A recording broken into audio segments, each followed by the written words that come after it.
नमस्ते दोस्तों, जी education platform पर एक बार फिर आपका स्वागत है। तो आप सब कैसे उम्मीद करता हूँ बिल्कुल अच्छे होंगे। जी हाँ दोस्तों, आज अपने ना थार के मरुस्थल के बारे में पढ़ेंगे। थार के मरुस्थल के बरखान क्या होता है, अनुप्रस्थ क्या होता है, अनुदैर्घ्य क्या होता है, पेराबोलिक क्या होता है, इसके बारे में चर्चा करेंगे। इससे चर्चा करने से पहले अपने हमेशा की तरह एक प्रश्न लिखेंगे। वो प्रश्न स्टार्ट करो, लिखो, उस प्रश्न से रिलेटेड अपने लिखेंगे।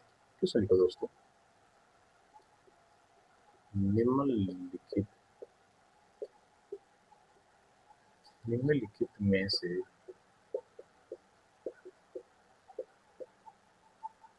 अर्ध चंद्राकार क्या अर्धचंद्राकार बाल का स्तूप अर्धचंद्राकार बाल का स्तूप कहलाते हैं। कौन से कहलाएंगे अर्धचंद्राकार बाल का स्तूप? चार ऑप्शन दूंगा। एक नंबर लिखो बरखान, दो नंबर लिखो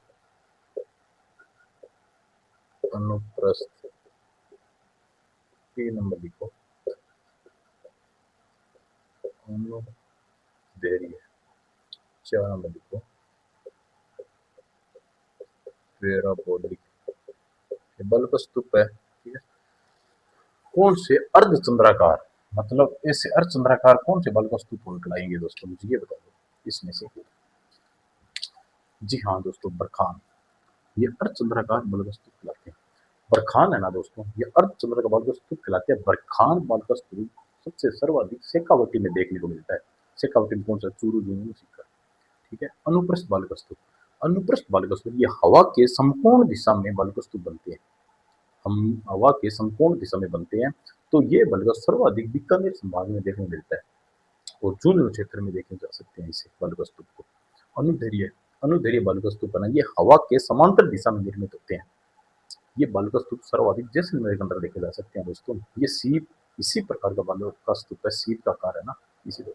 पैराबोलिक दोस्तों, पैराबोलिक बाल का स्तूप है ना, ये महिलाओं के हेयर पिन की आकृति के समान ये बालू का स्तूप है। ये थार के मरुस्थल में, ये थार के मरुस्थल में बालू का स्तूप पाए जाते हैं। तो इसके बारे में एक लाइन लिख लो, फिर इससे रिलेटेड अपने प्रश्न लेंगे। बरखान के बारे में लिखो, ये तो चंद्र का लिखे है ना, शेखावटी के अंदर होता है। शेखावटी में सर्वाधिक, ठीक है, सर्वाधिक देखने को मिलता है शेखावटी। अनुप्रस्थ के अंदर दो लाइनें लिख लो। अनुप्रस्थ के अंदर ये लिखो, हवा, हवा के समकोण, हवा के समकोण, समकोण दिशा में निर्मित, हवा के समकोण समकोण दिशा में निर्मित होते हैं, हवा के समान। तो दो नंबर लिखो सर्वाधिक, सर्वाधिक दोस्तों ये कहाँ पर देखने मिलता है, मैं अभी बताया था कहाँ पे देखने मिलता है। बीकानेर संभाग, बीकानेर, बीकानेर संभाग के अंदर चूरू, बीकानेर, हनुमानगढ़, गंगानगर आते हैं। और प्लस एक और लिख लो, जिला है एक और है झुंझुनू के अंदर, झुंझुनू के अंदर देखने मिलता है। अनुदैर्घ्य, अनुदैर्घ्य ना बल वस्तु, ये देखो हवा की, हवा के समांतर, हवा के समांतर दिशा में निर्मित, दिशा में, हवा के समांतर दिशा में निर्मित होते हैं। ये सर्वाधिक कहाँ देखने मिलते हैं? ये बल वस्तु बना दोस्तों, सर्वाधिक कहाँ पे देखने मिलते हैं? ये जैसलमेर मिलती है, जैसलमेर। ब्रैकेट में एक चीज और लिख लो, सीप है ना, सीप इसी, इसी प्रकार का बल, इसी प्रकार का बल का स्तूप, सीप है ना, ये इसी प्रकार बल स्तूप है। पैराबोलिक, पैराबोलिक के बारे में ये लिखो, दो लाइन लिख लो, महिलाओं, महिलाओं की हेयर पिन, महिलाओं की हेयर पिन आकृति, आकृति से निर्मित, ये उसकी आकृति से निर्मित बनी होती है। ये सर्वाधिक कहाँ होते हैं दोस्तों? सर्वाधिक, ये सर्वाधिक होते हैं थार के मरुस्थल की, थार के मरुस्थल। ठीक है दोस्तों, इसी प्रकार से अपने ये प्रश्न से चार ऑप्शन को पूरी डिटेल से समझा। अब इससे रिलेटेड है ना, खाल के मरुस्थल में तुम तथ्य पढ़ेंगे तो मैं मिटा रहा हूँ।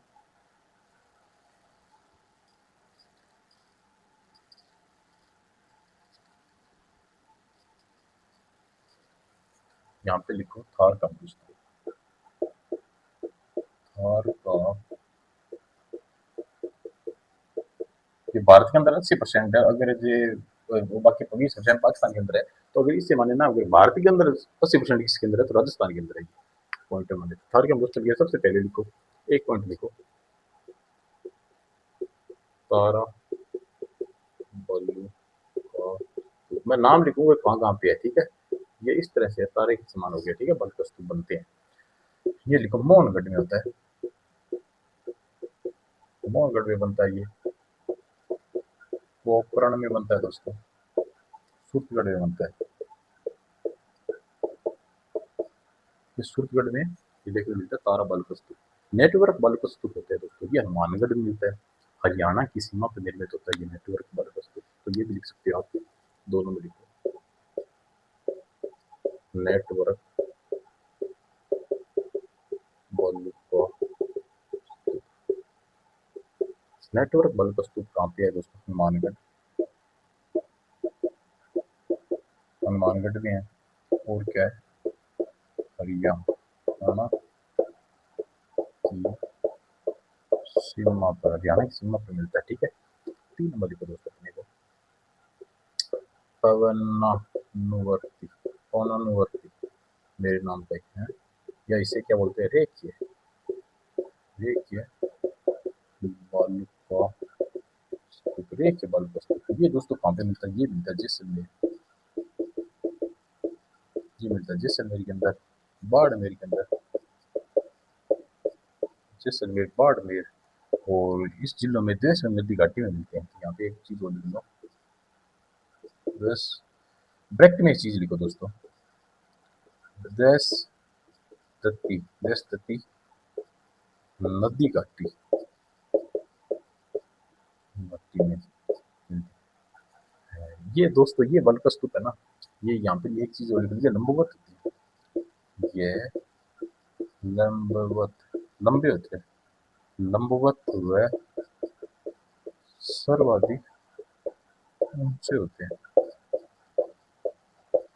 ये है ना पौनानुवर्ती रेखीय बलुका स्तूप है ना, ये दोस्तों मिलती है जैसलमेर बाढ़ में, देशवती नदी घाटी में मिलते हैं। ये लंबवत व सीधे सर्व ऊंचे होते हैं ये बलुका स्तूप, ये भी पता लगता है। तो यहाँ पे 4 नंबर लिखो,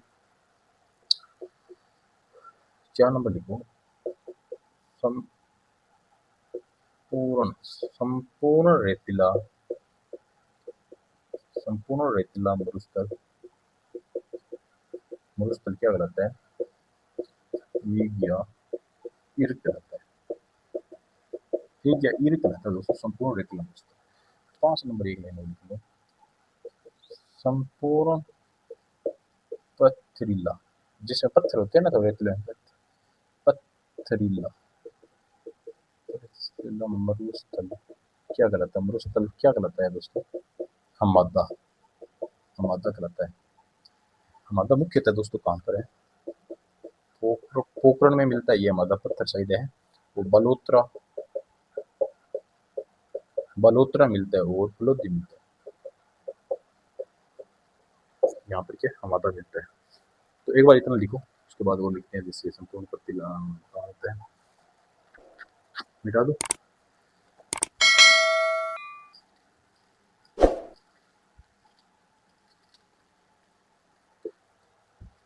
5 हो गए क्या, 6 नंबर लिखो दोस्तों, 6 नंबर मिश्रित मरुस्थल है ना, मिश्रित, मिश्रित मरुस्थल दोस्तों कहाँ पे मिलता है, मिश्रित मरुस्थल को क्या बोलते हैं, वेग कहते हैं, उसे हमादा कहते हैं, पथरीला को ये मुख्यतः कहाँ मिलते हैं, जैसलमेर, ये जैसलमेर, बाड़मेर, मिश्रित मतलब इसमें पत्थर और रेत दोनों मिक्स होते हैं, ठीक है। बाड़मेर, जालोर, सीकर, यहाँ पर मिश्रित मरुस्थल को रेत बोलते हैं, ये किस इंजन में। 7 नंबर लिखो, 7 नंबर लिखो, रेगिस्तान में,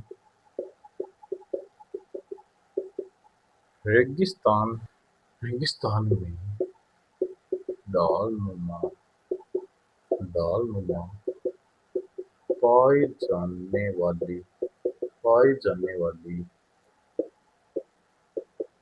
चट्टान चट्टान जिसके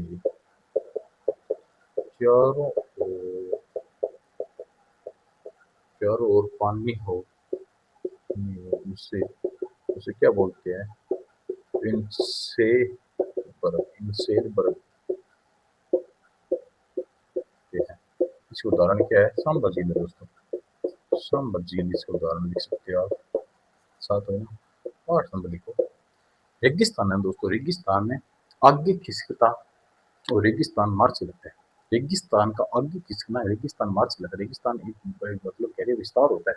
रेगिस्तान मार्च है ना, जैसलमेर नाचना गांव में होता है। ये विस्तार हो रहा है, यहाँ से ऐसा लग रहा है रेगिस्तान बढ़ रहा है। ये लिख लेना चाहिए। राजस्थान में सभी प्रकार की बालू वस्तु जोधपुर के अंदर पाई जाते हैं। तो चार बोले बरखान ये है ना, ये सभी प्रकार की बालू वस्तु जोधपुर के अंदर पाई जाती है, आप लिख लेना चाहिए। और उत्तर पश्चिम प्रदेश में, जहाँ उत्तर पश्चिम प्रदेश में दोस्तों और 25 सेमी वर्षा रेखा के 2 भागों में विभाजित किया जाता है, उसे सूचो प्रदेश और सूचो प्रदेश कहा जाता है। ये आप अलग टॉपिक में पढ़ेंगे, फिर मैं बता देता हूँ। तो ठीक है दोस्तों, इसी प्रकार से आज अपने बालू वस्तु के बारे में, मरुस्थल के बारे में पढ़ा है। मिलते हैं कल, तब तक के लिए बाय, गुड नाइट।